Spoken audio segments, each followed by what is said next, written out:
Uh, I'd like to start today by asking you a question. And the question is, as we honor the legacy of Dr. Martin Luther King on this day, what kind of ideology did his work mean? What did it stand for? As you've heard the talks today, you've been given a great deal of information. You've been challenged to think differently. Well, of course, that's our role as speakers, is to force you to think differently. But as you think of the work of Dr. King, most commonly, his efforts were associated with race. Am I correct?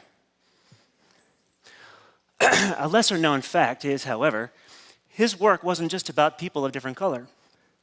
His work was about equality for all persons. Now, unless you're incredibly non-observant, you might notice something about me that is different than you, and it's not my purple glasses.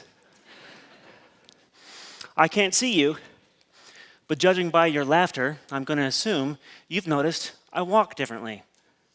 Or perhaps I walk correctly and you walk wrong.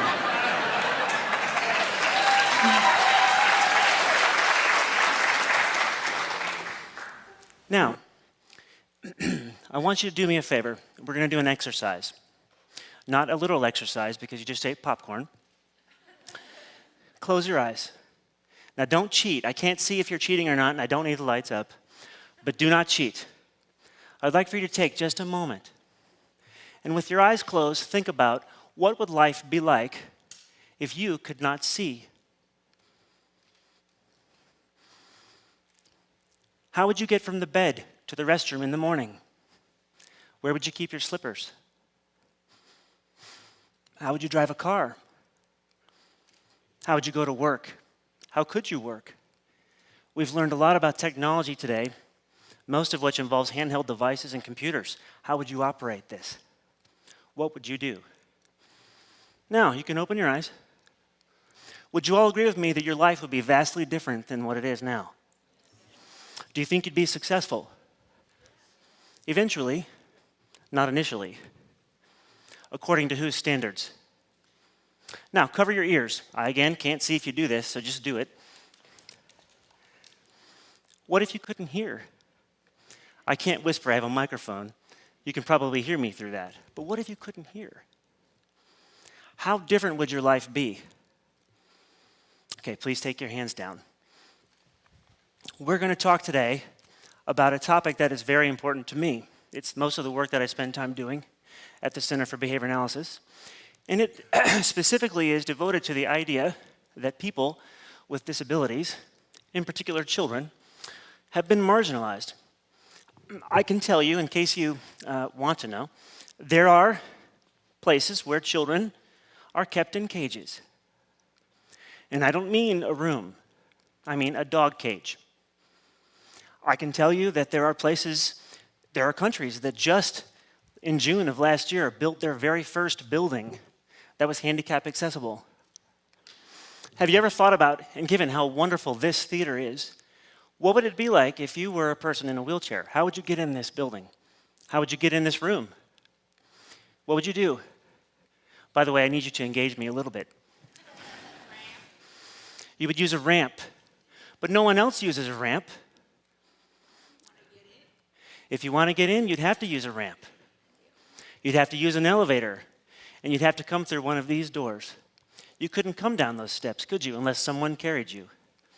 I've actually been to a university building where if a disabled student who was in a wheelchair wanted to go to class, his or her peers literally had to carry the wheelchair up 3 flights of steps, and somebody strong enough had to put that person on their shoulders and carry them up steps. Can you imagine what that would do to the quality of your life? Can you imagine what that would do to the quality of your friends' lives? Have you thought about that? You see, we don't think about that here in America. But here's the point I'm going to make to you throughout today. Your behavior affects the behavior of the people around you. The behavior of the people around you affects your behavior, or at least it should.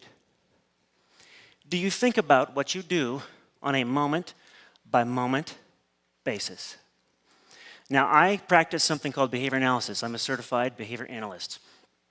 And so yes, I do spend quite a bit of time analyzing behavior with the goal of trying to change things to make people's lives better. Before we can talk about disabilities truly, let's agree on what a definition is. These are conditions that damage or limit a person's physical or mental ability, period. Physical or mental.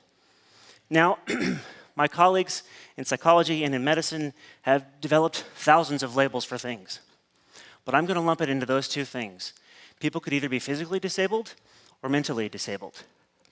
Now, I want you to look at this next couple of slides, and I want you to tell me what you think you see. There's one. What do you see? You see children. I see two boys, both smiling, both happy, both beautiful. Very different genetically, obviously. Very different ethnically. Their age is different. But they're two young men. What about this one?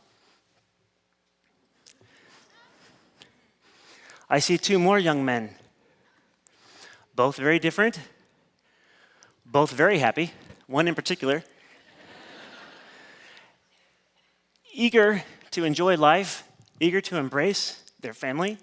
Eager to be accepted by their communities. Would you all agree?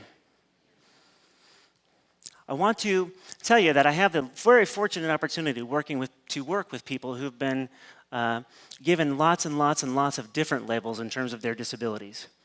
Or I should say, in terms of their unique capabilities. But what I'm going to do for the rest of my time with you is to emphasize one particular diagnosis, and that's autism. This is a neurobiological developmental disorder. It's characterized by certain features, difficulties in communication, social interaction, and there is a tendency to engage in repetitious behavior. Can you all think of times when you may have engaged in repetitious behavior? You don't have to answer that, because you have. The fact is, this would be excessive. 1 out of every 68 children in the United States is diagnosed with autism. 1 out of every 68. You understand that that means that at least 3 people in this room are impacted by autism. There is somebody with autism in their family.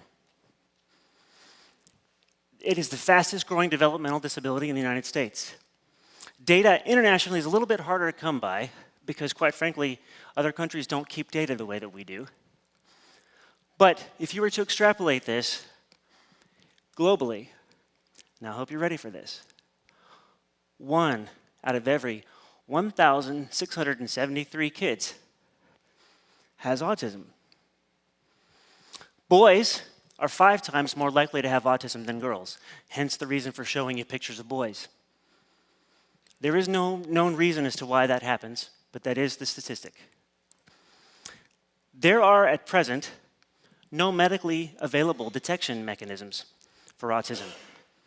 Many parents report that their children develop normally until about 18 months, and then skills such as language that they had acquired, they lose. And, unfortunately, there is no cure. We don't even yet understand why it occurs. There is much to be done. Now, why would a person who looked so beautiful as those young men be marginalized, and I will say also discriminated against? Why is it that someone like me, who had 11 surgeries before I turned 12, be discriminated against, and how did people discriminate against me? Let's say this. What does that mean? That means, why would someone intentionally do something to put a person with a disability like autism in the position to not access resources, education, information in the same way that someone else might?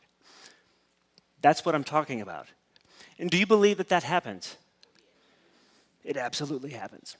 It happens to everyone, really, who has been given a disability label. Now, the question then becomes, why?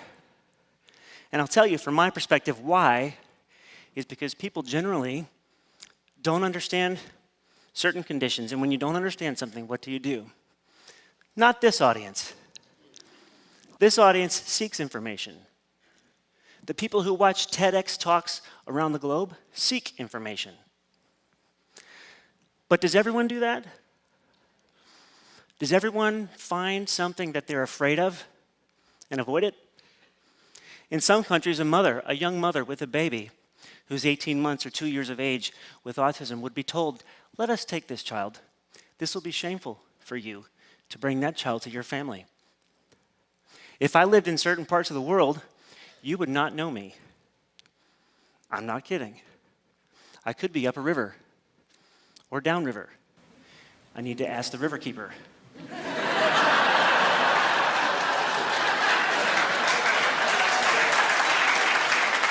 Where does this occur? Where does this discrimination occur? Where does it occur? Does it occur blatantly on the steps of the Capitol, like you see on TV when you look at the work that Dr. King did? Do people like me get sent to the back of the bus? No, not anymore. Not thanks to the work that he did. But where does it occur? It occurs right next to you. It occurs right in this building. It's occurred to me today already. Do you know where I sat to have lunch? On the grass. That's difficult for me. I don't get up and down like you do. Did you think about that? Now, the challenge that a family faces when they're impacted by autism is the fact that you can't see it. It doesn't manifest itself physically. I have a physical disability. That's a neurological disability. People are very afraid of what they don't know. And therefore, discrimination happens in the family, at the school, in the community, at the grocery store, everywhere. Now, what can we do about it? Here are some specific tips I'll give you. First of all, you need to remember something. People, all of us, are unique, and we are people first. We are not a label. We get lots of labels. I've been given lots and lots of labels, believe me. But we are unique and we are individual. Every person with autism is a different person. People with disabilities are people first. They deserve dignity and respect, just in the same way you would expect to receive. And the way to do this is to accept them, to nurture them, and to support and encourage them. But not just them. Not just them. Who really needs the support and the encouragement? The answer is quite simple. Their parents. Because when you support the parents, they will be able to sustain their efforts on behalf of their kids. Don't arrange your church so that a family impacted by autism doesn't feel welcome. Don't arrange your supermarket so that when you see a child flailing on the floor because they did not get a piece of candy, that you send the parents out because it's disruptive. Think about how your behavior affects others. That's very easy for me to say, and it's very easy for you to hear. That is not very easy for you to do. Every moment of every day, we should be thinking about how our behavior affects others, because for every behavior, there is a reaction. And for every reaction, you have a choice of how you respond. Thank you.